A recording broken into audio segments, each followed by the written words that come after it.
तृतीय आंग्ल मराठा युद्ध।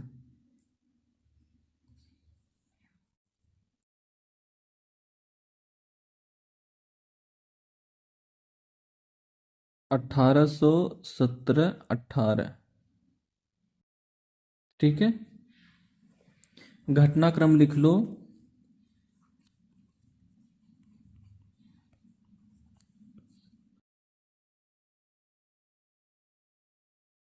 लिखो, अंग्रेजों की नीतियों से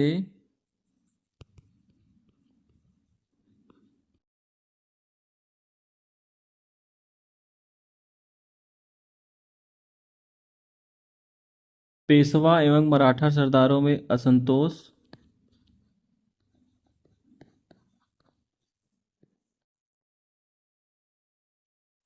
पेशवा एवं मराठा सरदारों में असंतोष। अब सब पछता रहे थे कि भाई क्यों हार मान ली हमने, क्यों सरेंडर कर दिया, लड़ना चाहिए था, छटपटा रहे थे, अंग्रेजों के नियंत्रण से बाहर निकलना चाहते थे, उनमें से असंतोष व्याप्त था। कॉमा देकर लिखो, पेशवा ने युद्ध की शुरुआत की।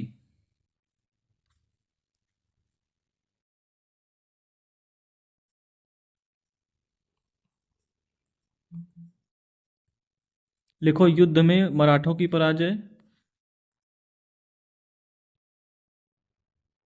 युद्ध में मराठों की पराजय हुई।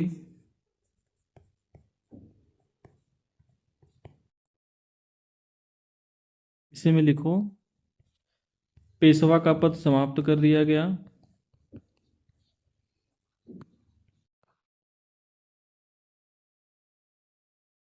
पेशवा का पद समाप्त कर दिया गया। पेशवा को पेंशन दिया गया।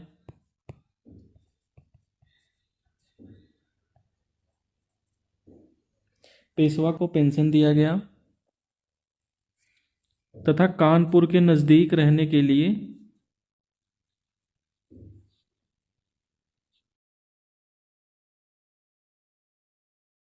बिठूर नामक स्थान, इनको महाराष्ट्र से निकाल करके अवध भेज दिया गया, यूपी भेज दिया गया। तो पेशवा यूपी में है इस समय, बिठूर भेज दिया गया इनको।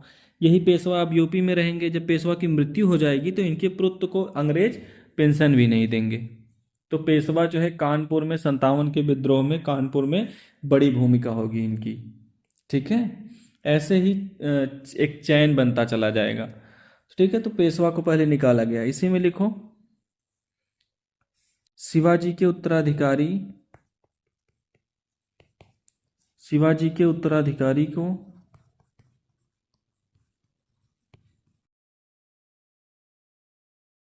सतारा में एक छोटा सा राज्य दिया गया। सतारा पड़ता है महाराष्ट्र में, एक छोटा सा राज्य दिया गया।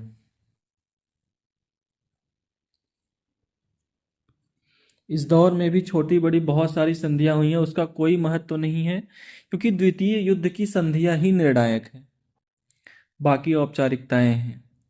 ठीक है, अब देखो, अंग्रेजों ने जब पूरे भूभाग पर कब्जा कर लिया तो फिर अंग्रेजों ने क्या किया है, शिवाजी के किसी उत्तराधिकारी को निकाल करके, प्रताप सिंह नाम था, कि भाई तुम शासक हो, देखो पेशवा नहीं तुम सत्ता, शासक को खड़ा कर देना। और 30 वर्षों के बाद जब डलहौजी आएगा तो बोलेगा कि इसकी कोई जरूरत नहीं है, हटाओ इसको। तो एक पहले लड़के बताता था कि मराठे मजबूत हैं, पहला युद्ध। फिर दूसरा युद्ध मराठों को कमजोर करता था। तीसरा युद्ध मराठों की कहानी को समाप्त करता था। फिर चौथा आके अवशेष को समाप्त कर देगा। तो अलग अलग गवर्नरों की नीतियां भी आप देखोगे। पहला वॉर हुआ तो बराबरी पर समाप्त हुआ, वेलेस्ली ने कमजोर किया, लॉर्ड हिस्टिंग्स ने कहानी समाप्त कर दी, फिर डलहौजी पूरे अवशेष को समाप्त कर देगा जब आएगा। तो अलग अलग गवर्नरों के दौर में अलग अलग जगह पर विस्तार की पॉलिसी होगी। ये बात समझ में आ रही है सभी को? ये अप्रोच दूसरे वॉर पे भी हम कर सकते हैं। आपको ज्यादातर चीजों की समझ बनानी है कि अच्छा ऐसा भी होता है। बस हर क्लास के साथ ओपन डायमेंशंस मैं आपको देता जाऊंगा, पढ़ रहे ही हो, आपके सामने है। डेट याद रखना, भाई इस समय गवर्नर कौन था? लॉर्ड हेस्टिंग्स था, 1813 से 23। इसीलिए मैंने आपको अभी डेट लिखवाया है गवर्नर का, बस आप डेट याद रख लेना जितने गवर्नर हमने पढ़े हैं, उससे आपको एक आइडिया हो जाएगा कि अच्छा इस समय ये था। ठीक है, इसी में नोट करके 2 पॉइंट और लिख लो।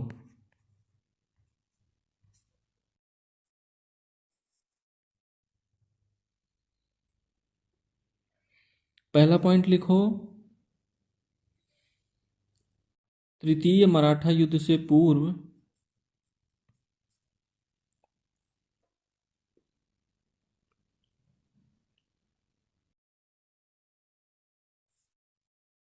लॉर्ड हेस्टिंग्स ने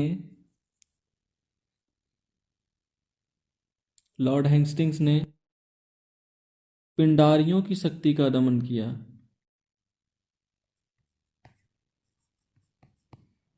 लॉर्ड हेस्टिंग्स ने पिंडारियों की शक्ति का दमन किया। पिंडारियों ये लिखा हुआ है, थोड़ा और क्लियर कर देते हैं। देखो, पिंडारी लुटेरों का जो है दल था,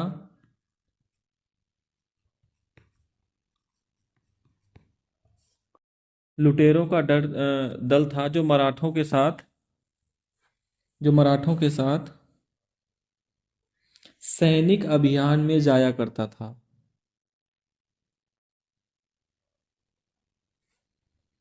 सैनिक अभियान में जाया करता था।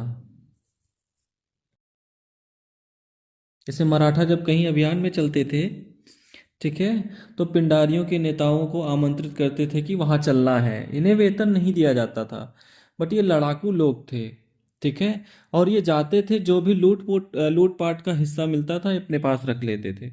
तो अंग्रेजों को ये पता था कि मराठों से लड़ेंगे तो पिंडारी भी हमें चुनौती देंगे। तो लॉर्ड हेस्टिंग्स ने युद्ध के पहले पिंडारियों का शक्तियों का दमन कर दिया। अलग अलग नेता थे, चीतू, वासिल मोमन, करीम खां, उन सबको मार डाला गया। और थोड़ा बहुत चाहते थे, इसे मध्य प्रांत में ज़्यादा सक्रिय थे। यदि कलकत्ता और बॉम्बे और मद्रास में संपर्क रखना है हमें, तो अक्सर बीच में पिंडारी डिस्टर्ब ही करते थे। तो उनका कंट्रोल बढ़ता जा रहा था, तो वो चाहते थे कि लॉ एंड ऑर्डर की स्थिति ठीक हो, ताकि आसानी से महानगरों के बीच में संपर्क स्थापित किया जा सके। तो पिंडारियों की शक्ति का दमन किया। पिंडारी शब्द अभी ध्यान रखिएगा, ये लुटेरों का दल था और मराठों के साथ ये सैनिक अभियान में जाया करता था। नोट में ही दूसरा पॉइंट लिखें।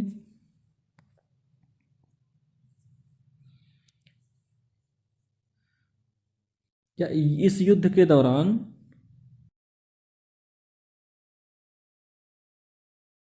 भीमा कोरेगांव की लड़ाई हुई? भीमा कोरेगांव की लड़ाई हुई।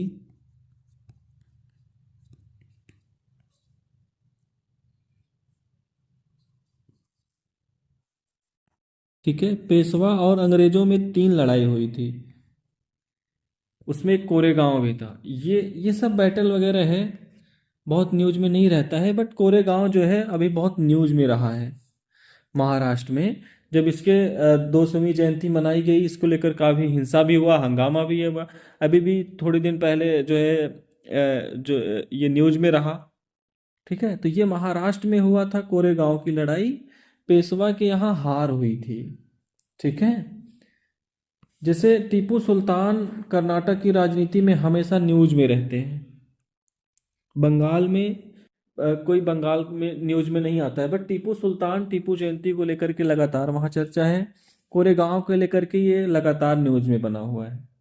जैसे जब हम हिस्ट्री पढ़ते हैं, तो जो भी पार्ट पढ़ते हैं, किसी भी रूप में यदि न्यूज में वो आ रहा है, तो हमें न्यूज में क्यों आ रहा है थोड़ा उसके बारे में अवेयरनेस रखना चाहिए। और हिस्ट्री में हमने जहाँ पढ़ा है उसका थोड़ा बैकग्राउंड हमें जानना चाहिए उसके बारे में। वो न्यूज में ही, या फिर जो हमारा मंथली मैगजीन होता है जिसपे हम कवर करेंगे, उसमें हम हर महीने जो है कल्चर पे आपको 2-3 पेज दे देंगे। जो भी एक महीने में न्यूज में रहता है, हम उसको उसमें कवर करेंगे और उसके बारे में पूरा बैकग्राउंड जो है आपको प्रोवाइड करवा देंगे। बात पहुंच पा रही है आप लोगों तक?